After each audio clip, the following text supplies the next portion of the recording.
Dear students, last class la excretory system complete chesam. Today topic is endocrinology. Okay, what is a endocrinology?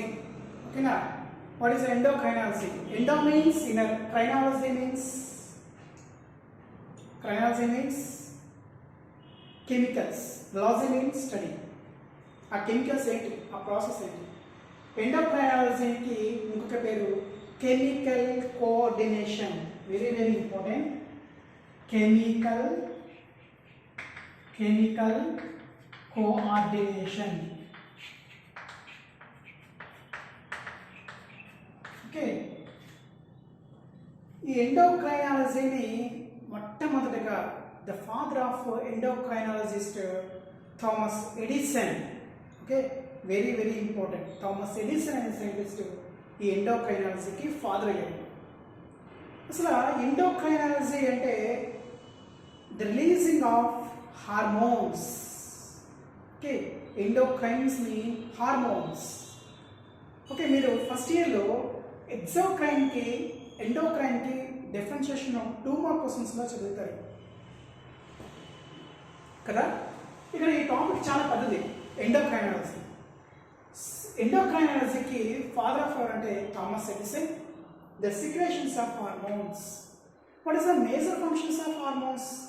Our body metabolic activity, our body, so many metabolic reactions are there.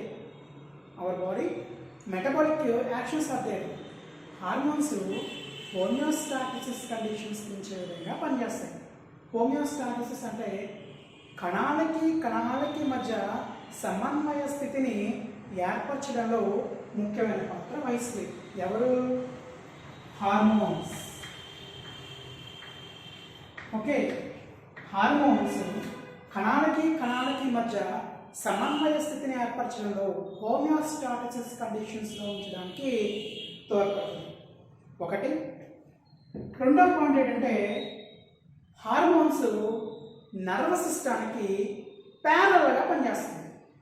Okay, hormones nervous సిస్టానికి ప్యారల్గా పనిచేస్తుంది. Nervous system కణానికి మధ్య చర్య జరుపుదు. అక్కడక్కడ కణాలు ఉంటాయి కానీ ఆ కణాలు ఈ నర్వస్ సిస్టము ముట్టుకోదు. కానీ ఎండోక్రైనాలజీ వచ్చేప్పటికి ప్రతి కణానికి మధ్య ఒక రసాయనిక బంధం ఏర్పడుతూ ఉంటుంది. సో ఆ రసాయనిక బంధాన్ని మనం ఏమంటామంటే chemical messenger. Okay, chemical messenger. ఆ కణానికి మధ్య ఉండే ఆ మెసేజ్ని ఒక కెమికల్ రూపంలో పంపించేది మనం ఏమంటామంటే హార్మోన్స్ అంటాం. కానీ నర్వస్ సిస్టానికి హార్మోన్స్కి ప్యారల్గా పనిచేస్తాయి. ఈ రెండు ఉంటేనే పనిచేస్తాయి. కానీ నర్వస్ సిస్టమ్ అంతగా పనిచేయలేమో కానీ ఎండోక్రైనాలజీ మాత్రం హార్మోన్స్ మాత్రం కంపల్సరీగా కణానికి ఆ కణానికి ఈ కణానికి మొత్తం అన్ని కణాలకి కెమికల్ని మెసేజ్ చేయడంలో కెమికల్ మెసెంజర్ కింద పనిచేస్తుంది. Chemical messenger known as hormones. ఈ హార్మోన్ అనే మొట్టమొదటిగా కనుగొన్న సైంటిస్ట్ ఎవరంటే స్టార్లింగ్ అనే సైంటిస్ట్ హార్మోన్స్ని, ఆ పదాన్ని the term by hormones called starling అనే సైంటిస్ట్ హార్మోన్స్ను ప్రతిపాదించడం, పేరు పెట్టడం జరిగింది. ఈ ఎండోక్రైనాలజీ అంటే గ్రంథుల నుంచి వచ్చే hormones. Okay, gland the secretions of hormones. ఈ హార్మోన్స్ యొక్క మెయిన్ ఫంక్షన్ ఏంటి? హార్మోన్స్ ప్రతి చర్యలు చేయడానికి తప్ప, చర్యలను జరిపించడానికి తప్ప దేనికి పనిచేయవు. ఈ హార్మోన్స్ అంటే చర్యలు జరిపించడానికి ఏంటి? సమ్ హార్మోన్స్ ఏం చేస్తాయంటే ఒక్కొక్క హార్మోన్స్ రిలీజ్ అయింది అనుకోండి, ఒక్కొక్క గ్లాండ్ మీద పనిచేస్తాయి. ఫర్ ఎగ్జాంపుల్, మీకు ఒక ప్రొజెస్టరాన్ అనే హార్మోన్ ఉందండి మన బాడీలో. ఈ ప్రొజెస్టరాన్ అనే హార్మోను దేని మీద పనిచేస్తుందంటే ఫీమేల్స్లో ఉండే యూటరస్ మీద పడుతూ ఉంటుంది. ఒకటి. రెండవది ఏంటంటే ఇన్సులిన్ అనే హార్మోన్ ఉంది. ఇది ఆర్గన్స్ మీద చూపించేది కాదు, ప్రతి కణానికి చూపించేది. అంటే కణాలకి చూపిస్తుంది హార్మోను, పర్టికులర్ ఆర్గన్స్ మీద ఫోకస్ చేస్తుంది. సో ఈ రెండింటి మధ్య ఈ చర్యలనే మనం ఏమంటామంటే హార్మోన్ మెకానిజం అంటాం. అంటే కణానికి జరుగుతుంది, అంగాలకి జరుగుతుంది. అంటే ఈ హార్మోన్స్ తక్కువ అయినా డేంజరే, ఎక్కువ అయినా డేంజరే. హైపోసిక్రేషన్ అంటే తక్కువ సిక్రేషన్ వల్ల డేంజరే, హైపర్ సిక్రేషన్ ఎక్కువ సిక్రేషన్ అయినా ఈ హార్మోన్స్ వల్ల ప్రాబ్లమే. అందుకే దీన్ని ఏమన్నా అంటే కణానికి కణానికి మధ్య రసాయనికాలు సిగ్నల్స్గా పనిచేస్తాయి, రిసిప్టార్స్ కింద పనిచేస్తాయి. ఫర్ ఎగ్జాంపుల్ ఇదో కణం అనుకోండి, ఇదో కణం అనుకోండి, ఈ కణానికి కణానికి మధ్య కెమికల్ నడుస్తుంది. ఈ కెమికల్ నడుస్తుందని మనం ఏమని అంటామంటే దాన్ని బయోకెమికల్ ఇంటిగ్రేషన్ బయోకెమికల్ ఇంటిగ్రేషన్. ప్రతి కణానికి మధ్య రసాయనిక బంధాలు ఒక కణానికి రిసిప్టార్స్ ద్వారా ప్రాసెస్ అయ్యే దాన్ని ఏమంటే బయోకెమికల్ ఇంటిగ్రేషన్స్ అంటాం, లేదా కెమికల్ కోఆర్డినేషన్ అంటాం. ఈ కెమికల్ కోఆర్డినేషన్స్ వచ్చేదాన్ని మనం ఏంటంటే హార్మోన్స్ అంటాం. ఇన్ని పేర్లను చూసారా, చాలా చాలా ఇంపార్టెంట్. ఈ హార్మోన్స్కి, జెనెటిక్స్కి, ఇంబ్రియో బయాలజీకి దగ్గర సంబంధాలు ఉంటాయి. ఎన్విరాన్మెంటల్ బయాలజీ కూడా ఈ హార్మోన్స్ దేనికి సంబంధం ఉంది? జెనెటిక్స్కి సంబంధం ఉంటుందండి. జెనెటిక్స్ చదవాలి, related of endocrinology. Next environmental science related of endocrinology. Okay, next ఇంకేంటి? Animal physiology related of endocrinology. Genetics, environmental science, okay, animal physiology. Next ఇంకోటి ఏంటి? ఎంబ్రియాలజీ, పిండ అభివృద్ధి. ఈ 4 శాస్త్రాలకి ఎండోక్రైనాలజీకి చాలా రిలేటెడ్గా ఉంటుంది. వీళ్ళు చెప్పేవాళ్ళు ఏంటంటే ఎండోక్రైనాలజిస్ట్, వాళ్ళని మనం గైనకాలజిస్ట్ అని కూడా పిలుస్తాం. గైనకాలజిస్ట్ యొక్క ఫంక్షన్ ఏంటి? ఇంబ్రియో ఎలా ఫామ్ అవుతుందో చూస్తాడు, ఇంబ్రియో ఎలా తయారవుతుందో చూస్తాడు, ఇంబ్రియో ఎన్ని మంత్రులు ఎలా ఉందో చూస్తాడు. అంటే ఈ ఇంబ్రియో గురించి లెవెల్ ఇంక్రీజ్ గ్రాఫ్మెటిక్గా చూడాలంటే ఆ ఇంబ్రియో గురించి చదవాలి. ఇంబ్రియో గురించి చదివితేనే కదా ఎండోక్రైనాలజిస్ట్ ఆ ఇంబ్రియో ప్రాసెస్ అయ్యేది. ఒక అల్ట్రాస్కానింగ్లో ఒక ఇంబ్రియో పెరుగుతున్నప్పుడు ఈ విషయాన్ని గుర్తించడానికి ఎండోక్రైనాలజిస్ట్ అంటే గైనకాలజిస్ట్ ఇంబ్రియో ఎలా గ్రోత్ ఉంది, తగ్గుతుందా, పెరుగుతుందా, మంత్కి ఎలా చేంజ్ అవుతున్నది, అక్కడ ఇంబ్రియాలజీ చదివితేనే వాళ్ళకి అర్థమైంది. అక్కడ హార్మోన్స్ చదివితేనే అంటే హార్మోన్స్ పడితేనే ఇంబ్రియో పడేది. So the related of subject genetics అంటే దేనికి? కొన్ని పేరెంట్స్లో వచ్చే డిజార్డర్స్ ఏదైతే ఉన్నాయో ఆ ఇంబ్రియోకైనా పాస్ అవుతుందా అనే విషయం జెనెటిక్స్ గురించి చదవాలి, medical genetics. So related of endocrinology, the secretions of hormones. What is the hormones mean? Chemical messenger known as hormones. కణానికి మధ్య కెమికల్స్ ని పాస్ చేసి ప్రతి చర్యలు జరపడానికి ఉపయోగపడేది హార్మోన్స్. సరే, మన బాడీలో ఇవి ఎక్కడ ఉంటాయి? ఏ గ్లాండ్స్ ఏ హార్మోన్స్ సిక్రేషన్ చేస్తున్నాయి, ఆ గ్లాండ్స్ యొక్క లొకేషన్ ఏంటి అనే ప్రాసెస్ ఇక్కడ డయాగ్రామాటిక్గా మీకు వివరిస్తాను.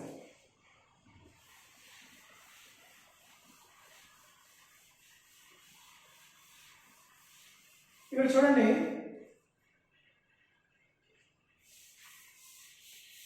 ఇక్కడ లొకేషన్ ఏంటంటే గ్లాండ్స్. ఫస్ట్ గ్లాండ్,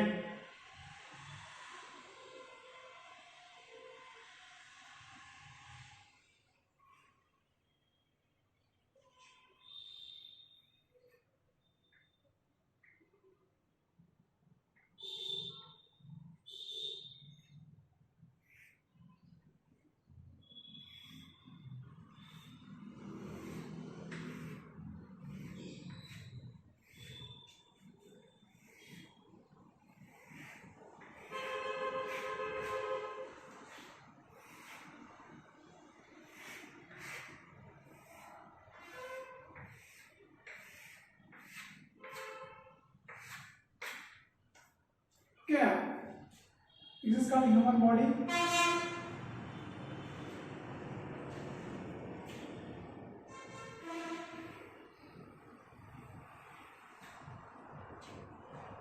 ఇక్కడ గ్లాండ్స్ ఉంది. ఫస్ట్ ఇది brain, gyri and sulci, fore brain, mid brain, hind brain. This is called four of the brain. Transverally, middle of oblongate.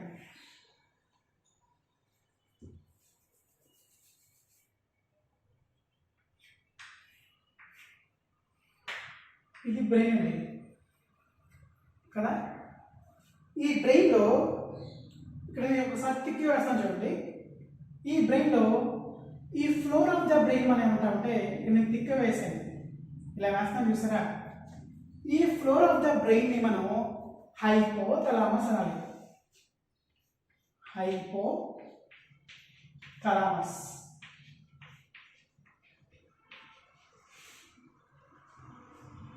ఈ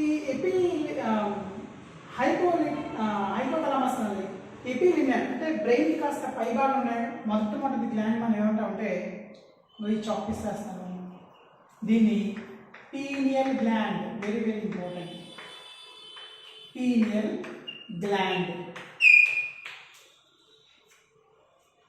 ఈ హైపోథలామస్కి కాస్త దిగువన ఓకే ఈ కలర్ వేస్తాను, స్టాక్ కాల్డ్ పిట్యూటరీ గ్లాండ్స్. మీకు excretory system of pituitary glands అని చెప్పాను చూసారా, దీన్ని ఏమంటామంటే పిట్యూటరీ గ్లాండ్. పిట్యూటరీ గ్లాండ్ అంటే హైపోథలామస్కి పై భాగానేమో పీనియల్ గ్లాండ్, హైపోథలామస్కి కింద భాగాన ఉన్నారు పిట్యూటరీ గ్లాండ్. హైపోథలామస్ని మాస్టర్ కంట్రోలింగ్ గ్లాండ్ అని అంటారు. హైపోథలామస్ని మాస్టర్ కంట్రోలింగ్ గ్లాండ్ అంటారు. సో దీని కింద లారిక్స్కి కింద భాగాన అంటే లారిక్స్ అంటే ట్రాకియాకి లారిక్స్ పై భాగం, ఇది లారిక్స్ అనుకుంది ట్రాకియా. ఈ ట్రాకియాకి అటువైపు ఇటువైపు బటర్ఫ్లై షేప్లో ఉండేదాన్ని ఏమంటామంటే thyroid glands. This is called thyroid gland. Thyroid gland. ఈ థైరాయిడ్ గ్లాండ్ డోర్సల్ వైపు వెంట్రల్ సైడ్ ఉంది కదండి, అదే థైరాయిడ్ గ్లాండ్కి డోర్సల్ వైపు చూస్తే అంటే వెనక భాగాన ఈ కలర్తో వేస్తాను 4 ఉంటాయండి. ఈ 4ని మనం ఏమంటామంటే పారాథైరాయిడ్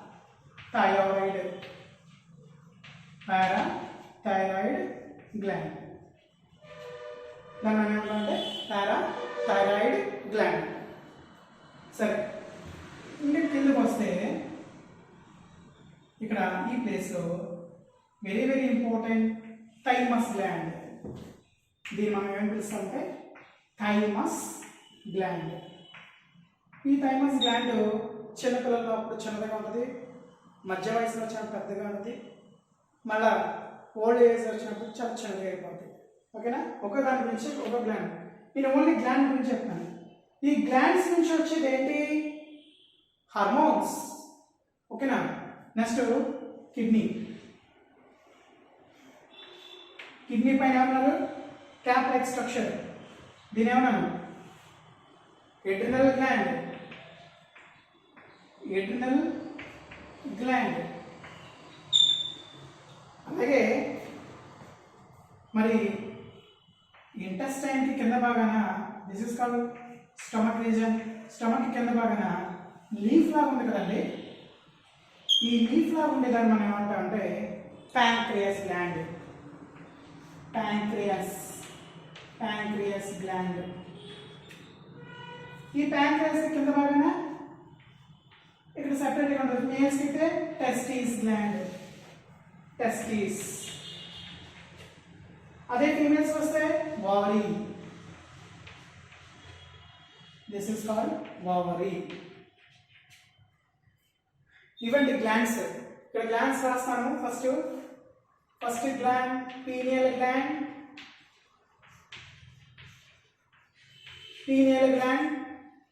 సెకండ్ హైపోథలామస్. ఇది గ్లాండ్ కదండి, థలామస్ అంటే అన్ని గ్రంథుల్ని తన ఆదిలో పెట్టుకుంటుంది. Next pituitary glands. ఈ 3 బ్రెయిన్లో ఉంటాయండి. ప్రతి హ్యూమన్ బాడీకి same. This is called brain, including ఆ బ్రెయిన్. ఇక్కడ నుంచి థైరాయిడ్ కింద థైమస్. ఓకే, థైమస్ కింద ప్యాంక్రియాస్ కింద కిడ్నీ పైన ఎడ్రినల్ గ్లాండ్ కింద ఉండే మేల్స్ లో సెపరేట్గా టెస్టిస్, ఫీమేల్స్ లో ఓవరీ. ఓకే, యాజ్ యూజువల్గా సేమ్గా ఉంటాయి అన్నీ, కానీ ఒక మేల్స్ ఫీమేల్స్లో మాత్రం సెపరేట్గా ఉంటాయి. దీన్ని మనం ఏమంటామంటే గ్లాండ్ అంటాం. ఇవన్నీ కూడా endocrine gland. Endo means inner. ఆ ఎండోక్రైన్ గ్లాండ్ ఎలా సెక్రేషన్ అవుతుంది, ఎలా తయారవుతుంది అసలు ఈ ప్రాసెస్ నెక్స్ట్ దాంట్లో చూద్దాం. కానీ గ్లాండ్స్ అంటే ఏంటి? Pineal gland, pituitary gland, thyroid gland, వెనక భాగం parathyroid gland, thymus gland, pancreas, adrenal gland, testis, ovary. Sequence. So ఇలా డయాగ్రమాటిక్గా మీకు వేసుకుంటే క్లియర్ కట్గా మీకు అర్థమవుతుంది. సో రేపటి నుంచి ఒక్కొక్క గ్లాండ్ గురించి ఒక్కొక్క విషయం. అంటే ముందు గ్లాండ్స్ కన్నా ముందు ఇందులో రకాలు ఏంటి, ఎలా తయారవుతుంది, గ్లాండ్స్ ఎలా ప్రిపరేషన్ అవుతున్నాయి సెల్ లెవెల్గా అనే దాని గురించి చూద్దాం. ఇందులో 3 టైప్స్ ఉన్నాయండి. Exocrine gland, endocrine gland and mixed gland. ఎగ్జాంపుల్గా సహా చూడాలి. What is the mean exocrine gland?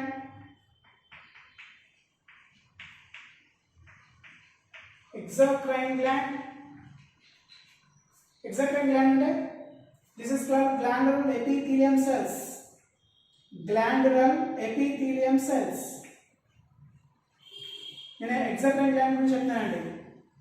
Glandular epithelium cells అంటే ఇది గ్లాండ్స్ కదా మరి. ఈ సెల్స్ ఇంబ్రాయిడింగ్ స్టేజ్లో ఉన్నప్పుడు ఇవాజినేషన్ అయిపోయి ఇలాగ డక్ట్ కింద ఫామ్ అయిపోతుంది. ఓకేనా? ఇది డక్ట్ కింద ఫామ్ అవుతుంది. ఈ డక్ట్ కింద ఫామ్ అవ్వడానికి ఇందులో ఉండే సమ్ కెమికల్స్ ఏదైతే ఉన్నాయో ఈ డక్ట్ నుంచి ఈజీగా ఇవి బయటకు వచ్చేస్తాయి. This is called gland. ఇది గ్లాండ్ అండి, గ్రంథి. ఈ గ్రంథి నుంచి వచ్చే మెటీరియల్స్ ఏదైతే ఉన్నాయో ఓకే జాగ్రత్తగా ఇవి బయటికి సీక్రెట్ అయిపోతాయి. అందుకే వీటిని duct in gland, duct in gland called exocrine gland. Example మీకు సెలేవా తీసుకోవచ్చు. సెలేవా, నెక్స్ట్ స్వెట్, అంతే కదండి. సెలేవా సెక్రెట్ చేసిన 3 గ్రంథులు ఉన్నాయి. Parathyroid gland, submaxillary gland. Okay, parathyroid gland, submaxillary, sublingual glands. ఇవి గ్లాండ్స్ డైరెక్ట్గా సెలేవా సెక్రెషన్ చేస్తున్నాయి, బయటకు రిలీజ్ అవుతుంది. బయటకు రిలీజ్ అవుతుందంటే ఇట్లు ఖచ్చితంగా దాంట్లో ఉంది డక్ట్ ఉంది కాబట్టి బయటకు రిలీజ్ అవుతుంది కాబట్టి వాటిని duct in gland. This is called exocrine gland. అదే ఎండోక్రైన్ ఉందనుకోండి, ఆల్రెడీ ఈ ట్యూబ్ ఏమవుతుందంటే సెపరేట్ అయిపోయి అంటే ఇలా ఫామ్ అయిపోయి ఈ డక్ట్లోనే దిస్ ఇస్ కాల్డ్ గ్లాండ్ కదండి. ఈ గ్లాండ్లోనే సమ్ కెమికల్స్ ఏదైతే ఉన్నాయో ఆ కెమికల్స్ దాంట్లోనే ఉండిపోతాయి. ఇది గ్లాండ్, ఇది duct. Duct less gland endocrine. Duct లేదు కాబట్టి గ్లాండ్లోనే సమ్ కెమికల్ అనేవి కూడా దీంట్లో ఉండిపోతాయి. సో దాని చుట్టూ ఉన్న బ్లడ్ ఉంటుంది. సో అప్పుడు ఈ గ్లాండ్లో ఉండే కెమికల్స్ ఏదైతే ఉన్నాయో బ్లడ్లోకి రిలీజ్ అయిపోతాయి. అందుకే దాన్ని ఏమన్నాడు? Hormones is metabolic activity. Hormones is defined as organic substrate produces of small amount of a specific tissue blood stream to the control of metabolic activity. Direct గా ఏమవుతుంది? బ్లడ్ లోకి రిలీజ్ అయిపోతాయి. డక్ట్ లెస్ కాబట్టి duct ఉంది అక్కడ, ఇందాక duct వేసి duct లేదు. ఇది గ్లాండ్ అనుకోండి, ఒక థైరాయిడ్ గ్లాండ్ అనుకోండి. ఈ థైరాయిడ్ గ్లాండ్ థైరాక్సిన్ అనే హార్మోన్ వస్తుంది. ఈ హార్మోన్ ఎలా బయటకు రావాలి? ఇంకో బ్లడ్లోకి రిలీజ్ అవుతుంది. అందుకే బ్లడ్ రిలీజ్ అంటాడు. బ్లడ్లోకి రిలీజ్ అవుతుంది hormones. This is called endocrine. లోపలే జరుగుతుంది, లోపలే జరుగుతుంది కాబట్టి ఎండోక్రైన్. కానీ బయటికి కనబడిపోతుంది. స్వెట్ బయట కనబడుతుంది. నెక్స్ట్ టీయర్ బయటకు కనబడుతుందా? టీయర్ కూడా ఎగ్జాక్ట్గానే. నెక్స్ట్ దాన్ని ఏమంటారు? సెలవా, ఉమ్ము బయట కనిపిస్తుంది కదా. అంటే డక్ట్ నుంచి బయటకు వచ్చేస్తున్నాయి, కానీ హార్మోన్స్ బయటకు వస్తున్నాయి కనిపించట్లేదు. అంటే అవి గ్రంథుల్లోనే అవి సిక్రెట్ అయిపోయి డైరెక్ట్గా ఎందులో సిక్రెట్ అయిపోతున్నాయి? బ్లడ్లోకి సిక్రెట్ అయిపోతున్నాయి. సో బ్లడ్ లో సెక్రెట్ అవ్వడం వల్ల ఏ ఆర్గన్స్ పనిచేయాలో ఆర్గన్స్ పనిచేస్తున్నాయి, అందుకే దీన్ని ఎండోక్రైన్ గ్లాండ్ అన్నాడు. కానీ మిక్స్డ్ గ్లాండ్ అన్నమాట మూడో రకం. ఓకే, మూడో రకం ఏంటి? Mixed gland.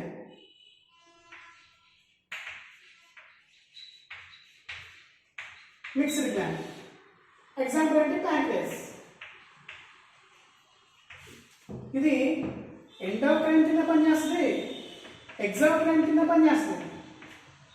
ఎగ్జోక్రైన్ కి ఎగ్జాంపుల్ ఏంటి? Digestive enzymes. Digestive enzymes trypsinogen, chymotrypsinogen, okay, rennin, ఇలాంటి సమ్ ఎంజైమ్స్ అని చెప్పారు కదండి. ఎంజైమ్స్ అన్ని డైరెక్ట్గా రిలీజ్ అయిపోతాయి.